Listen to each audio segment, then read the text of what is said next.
तब आया, फिर उन्होंने बोला जो है हमको दे दो नहीं तो मार डालेंगे। मैंने बोला मैं सब दे दूंगी, हमको छोड़ दो। चिल्लाने की कोशिश करी तो बोला तेरे पति को मार देंगे।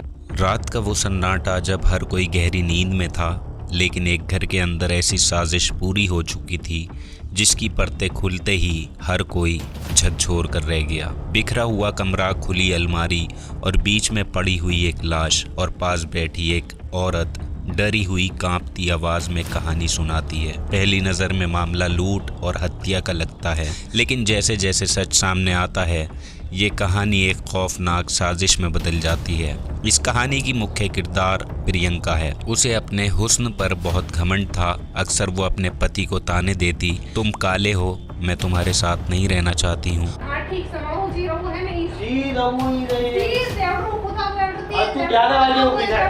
और बात बात पर झगड़ा करना, घर छोड़कर मैके जाकर बैठ जाना और फिर वहीं से अपने प्रेमी से मिलना, ये सब उसके लिए आम हो चुका था। शादी एक तरफ चल रही थी और दूसरी तरफ उसका 4 साल पुराना रिश्ता किसी और के साथ गहराता जा रहा था। पति देवकृष्ण कई बार उसे समझाने की कोशिश करता रहा। परिवार वालों को भी सच्चाई बताई गई, लेकिन हर बार वही गलत साबित कर दिया जाता और धीरे धीरे घर का माहौल जहरीला हो गया। फिर एक दिन वो हुआ जिसने सब कुछ बदल दिया। देवकृष्ण ने प्रियंका को उसके प्रेमी के साथ पकड़ लिया। उसके बाद झगड़ा इतना बढ़ता है कि प्रियंका ने साफ कह दिया अब वो उसके साथ नहीं रहेगी और यहीं से शुरू होती है असली साजिश। प्रियंका ने अपने प्रेमी कमलेश के साथ मिलकर एक खतरनाक प्लान बनाया देवकृष्ण को रास्ते से हटाने का, और इसके लिए एक सुपारी किलर से कांटेक्ट किया जाता है। सौदा तय होता है 1 लाख रुपए में हत्या। प्लान पूरी तरह तैयार था और सही वक्त का इंतजार था। और फिर आती है वो रात, 7 मार्च 2026 रात करीब 1 बजे प्रियंका ने खुद फ़ोन करके इशारा दिया कि पति सो चुका है।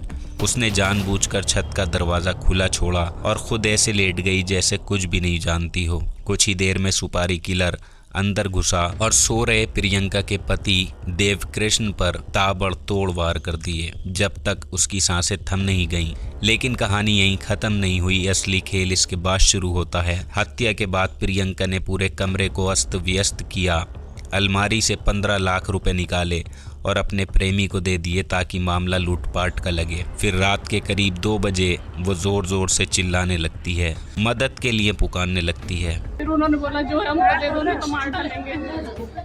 इन्होंने हाथ पैर मारे और मेरे को घसीट के उधर ले गए। जब लोग पहुंचते हैं तो सामने वही ड्रामा था, बांधे जाने की कहानी, नकाबपोश बदमाश और एक बेबस पत्नी। शुरुआत में पुलिस भी उसकी बातों में आ गई, लेकिन कुछ सवाल थे जो इस कहानी से मेल नहीं खा रहे थे। जांच आगे बढ़ती है, कॉल डिटेल्स निकाली जाती हैं और यहीं से पूरा खेल पलट जाता है। पुलिस एक एक करके सारी कड़ियां जोड़ती है और लगातार एक ही नंबर पर कॉल, वही रात वही वक्त। शक गहरा जाता है, पूछताछ होती है और आखिरकार प्रियंका टूट जाती है। उसने कबूल कर लिया ये कोई लूट नहीं थी, ये एक प्लान था जो उसने खुद अपने पति को मरवाने के लिए प्रेमी के साथ मिलकर बनाया था। अब सवाल ये है, जब रिश्ता भरोसे से नफरत तक पहुंच जाए तो क्या इंसान इतना अंधा हो सकता है कि हत्या तक की साजिश रच दे? अब फैसला अदालत करेगी, लेकिन ये कहानी एक खौफनाक सच ज़रूर छोड़ जाती है।